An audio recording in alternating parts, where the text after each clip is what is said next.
निदानात्मक कक्षाओं हेतु कक्षा 10वीं में जो मॉड्यूल मिले हैं, उस मॉड्यूल में समकालीन भारत भाग 2 पुस्तक के अध्याय 7 राष्ट्रीय अर्थव्यवस्था की जीवन रेखाएं। जी हाँ विद्यार्थियों, आज के वीडियो में हम राष्ट्रीय अर्थव्यवस्था की जीवन रेखाएं अध्याय के वस्तुनिष्ठ प्रश्नों को हल करेंगे। यह अध्याय 5 अंक का है, अर्थात वार्षिक परीक्षा में इस वर्ष 5 अंक के प्रश्न इस अध्याय से पूछे जाएंगे। तो शुरुआत करते हैं। पहला प्रश्न है, सही विकल्प चुनकर लिखिए। दो दूरस्थ स्थित स्थान जो पूर्वी और पश्चिमी गलियारे से जुड़े हैं, तो ये सिलचर और पोरबंदर। सिलचर हमारा असम में है और पोरबंदर गुजरात में है, तो ये यहाँ पर हमारा सही उत्तर है सिलचर तथा पोरबंदर। निम्नलिखित में से कौन सा परिवहन स्थानांतरण हानियों तथा देरी को घटाता है? तो इसमें बहुत जल्दी प्रोसेस होती है। कौन से में? पाइपलाइन परिवहन में, और इसमें कोई स्थानांतरण संबंधी हानि भी नहीं होती है। अगला प्रश्न है, हजीरा विजयपुर जगदीशपुर पाइपलाइन में कौन सा राज्य नहीं जुड़ा है?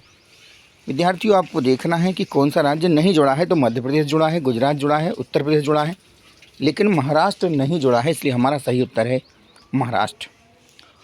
पूर्वी तट पर स्थित पत्तन जो अंतःस्थलीय तथा अधिकतम गहराई का पत्तन है, तो जो अधिकतम गहराई और अंतःस्थलीय पत्तन है वह है विशाखापट्टनम। भारत में वस्तुओं तथा यात्रियों के परिवहन का प्रमुख साधन कौन सा है? तो यात्रियों के लिए और परिवहन का प्रमुख साधन है रेल परिवहन। दो या दो से अधिक देशों के व्यापार को क्या कहा जाता है? तो जब दो या दो से अधिक देशों के बीच व्यापार होता है उसे अंतर्राष्ट्रीय व्यापार कहते हैं। निम्नलिखित में भारत का कौन सा पत्तन है जो देश के कुल लौह अयस्क का 50% निर्यात करता है? तो ये है मार्मागाओ। परिवहन का सबसे सस्ता साधन कौन सा है? तो सबसे सस्ता साधन है जल परिवहन। अगला प्रश्न है, हल्दिया से इलाहाबाद के मध्य कौन सा नौगम्य जलमार्ग है? तो हल्दिया से इलाहाबाद के मध्य जो नौगम्य जलमार्ग है उसका नाम है नौगम्य जलमार्ग संख्या 01। स्वतंत्रता प्राप्ति के पश्चात कराची पत्तन की कमी को पूरा करने के लिए देश में किस पत्तन का निर्माण किया गया? कराची चूँकि पाकिस्तान में, जब हमारे देश में आज़ादी हुई, देश का विभाजन हुआ, तो कराची पत्तन की कमी को पूरा करने के लिए कांडला पत्तन का निर्माण किया गया, और यह गुजरात राज्य में है। निम्नलिखित में से कौन सा उद्योग राष्ट्रीय एकता को प्रोत्साहित करता है? तो राष्ट्रीय एकता को प्रोत्साहित करने वाला उद्योग है पर्यटन उद्योग। अब बात करते हैं रिक्त स्थानों की पूर्ति कीजिए। जल परिवहन देश का सबसे रिक्त स्थान परिवहन का साधन है, तो यह सबसे सस्ता परिवहन का साधन है, तो यहाँ लिखना है सस्ता। भारत विश्व के सर्वाधिक रिक्त स्थान जाल वाले देशों में से एक है, तो यहाँ पर लिखना है सड़क। यानी भारत में विश्व के जो सर्वाधिक सड़क जाल वाले देश हैं वैसी स्थिति भारत की है। भारत में बहुत ज़्यादा सड़कों का जाल है। ठोस पदार्थ को तरल अवस्था में परिवर्तित करके रिक्त स्थान परिवहन द्वारा ले जाया जाता है, तो पाइपलाइन परिवहन के माध्यम से ठोस पदार्थों को तरल अवस्था में बदल करके ले जाया जाता है। रिक्त स्थान परिवहन तीव्रतम है, मतलब तेज चलने वाला, आरामदायक है और प्रतिष्ठित परिवहन का साधन है। तो सबसे तेज चलने वाला, आरामदायक और प्रतिष्ठित, जिसमें प्रतिष्ठा महसूस होती है, वह है वायु परिवहन। एयर इंडिया घरेलू और रिक्त स्थान वायु सेवाएं भी प्रदान करता है। तो एयर इंडिया घरेलू मतलब देश के भीतर, और अंतर्राष्ट्रीय मतलब भारत देश से बाहर किसी दूसरे देश के लिए भी वायु सेवाएं प्रदान करती है। तो यहाँ भरना है अंतर्राष्ट्रीय। पर्यटन रिक्त स्थान को प्रोत्साहित करता है, तो पर्यटन राष्ट्रीय एकता को प्रोत्साहित करता है। बात करते हैं सत्य प्रश्नों की। पहला प्रश्न है, भारत में सड़क परिवहन रेल परिवहन से पहले प्रारंभ हुआ। क्या पूछा है कि सड़क परिवहन पहले शुरू हुई, इसके बाद रेल परिवहन, तो ये कथन बिल्कुल सत्य है।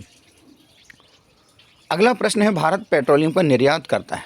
बच्चों, निर्यात करना मतलब होता है हमारे देश से वस्तु को किसी दूसरे देश को भेजना, बेचना, लेकिन यहाँ पर निर्यात शब्द आया है जो गलत है, असत्य है, क्योंकि हमारे यहाँ पर भारत का पेट्रोलियम का निर्यात नहीं होता बल्कि पेट्रोलियम का आयात किया जाता है, तो यह कथन असत्य है। पवन हंस एक हेलीकॉप्टर सेवा है, यह कथन सत्य है। पारादीप पत्तन महाराष्ट्र में स्थित है, यह कथन असत्य है, क्योंकि पारादीप पत्तन जो है वह महाराष्ट्र में नहीं बल्कि उड़ीसा में है, इसलिए हम इस कथन को क्या करेंगे? असत्य करेंगे।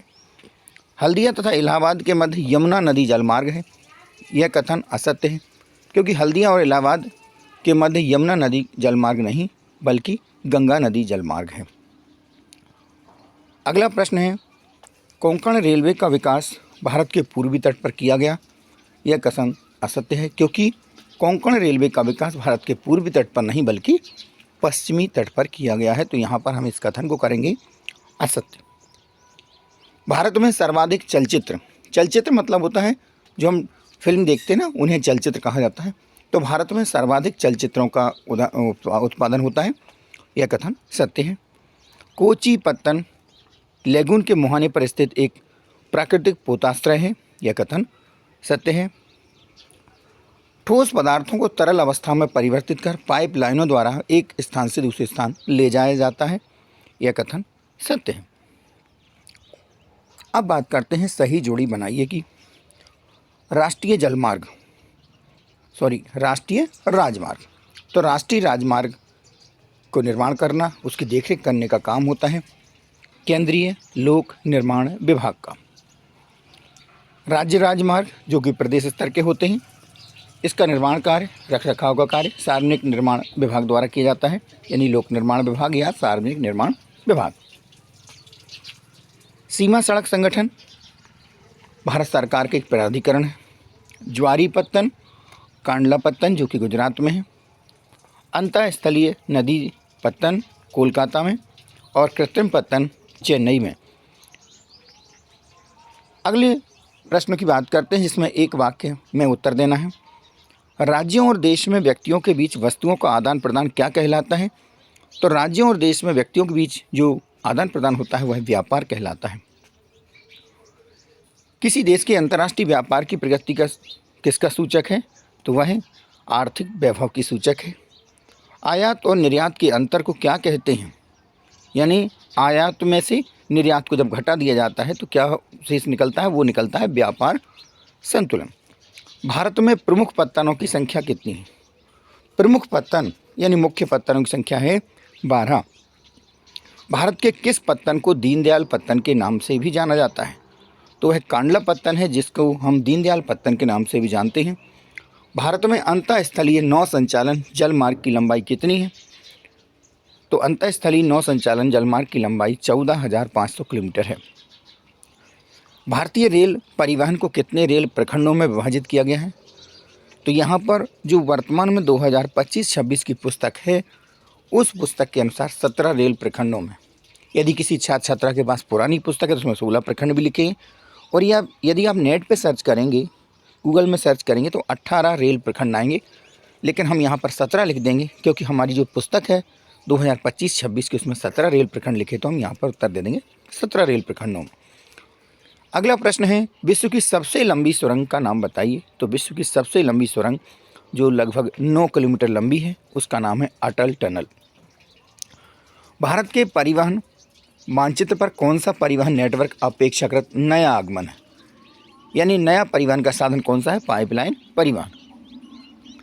भारत में माल और यात्रियों के लिए परिवहन का मुख्य साधन कौन सा है? रेल परिवहन या रेलवे परिवहन। सबसे लंबी सुरंग जो कि अटल टनल है, उसकी लंबाई कितनी है? उसकी सही लंबाई है 9.02 किलोमीटर। भारत का बृहत्तम पत्तन कौन सा है? तो इसका उत्तर है मुंबई। भारत में पत्तनों के द्वारा देश का कितना प्रतिशत व्यापार किया जाता है? तो 95%। भारत के एक अंतःस्थलीय नदी पत्तन का नाम लिखिए। तो अंतःस्थलीय नदी पत्तन का नाम कोलकाता पत्तन। क्षेत्रीय बाजार में तेजी लाने के लिए किस विमान योजना को डिज़ाइन किया गया? उस विमान योजना का नाम है उड़ान, जो कि क्षेत्रीय बाजार में तेजी लाने के लिए इसका डिज़ाइन किया गया। वायु परिवहन का राष्ट्रीयकरण किस वर्ष किया गया? वर्ष 1953 में। भारत का कौन सा संचार तंत्र विश्व में बृहत्तम है? तो ये डाक संचार है, पोस्ट ऑफिस वाला संचार है डाक संचार। बड़े शहरों और नगरों में डाक संचार में तीव्रता लाने के लिए कितने डाक मार्ग बनाए गए हैं? तो ये कुल 6 डाक मार्ग बनाए गए हैं। अगला प्रश्न है, कोलकाता पत्तन पर बढ़ते व्यापार को कम करने के लिए किस पत्तन का निर्माण किया गया? तो कोलकाता पत्तन पर बढ़ते व्यापार को कम करने के लिए, दबाव को कम करने के लिए हल्दिया पत्तन का निर्माण किया गया। तो विद्यार्थियों, आज हमने राष्ट्रीय अर्थव्यवस्था की जीवन रेखाएं यानी सड़कों के बारे में, रेल मार्ग, वायु परिवहन और पाइपलाइन परिवहन के बारे में समझा। इस अध्याय से कम एक वस्तुनिष्ठ प्रश्न तो पूछा ही जाएगा। तो आपने इस वीडियो को देखा, आप सभी का बहुत बहुत धन्यवाद। साथ ही साथ एक सूचना और है कि यदि आपने अभी तक दूसरे किसी अध्याय के वीडियो नहीं देख पाए हैं, नहीं मिल पाए हैं, तो आप चाहें तो इसी चैनल पर जाकर, अपना इकोनॉमिक्स चैनल पर जाकर के उन वीडियो को देख सकते हैं। मैंने सभी अध्याय के सभी मॉड्यूल के जो प्रश्न हैं उनको हल करा दिया है। तो आप अपना इकोनॉमिक्स चैनल पर जाएं और वहां पर सभी को देख सकते हैं। बहुत बहुत धन्यवाद।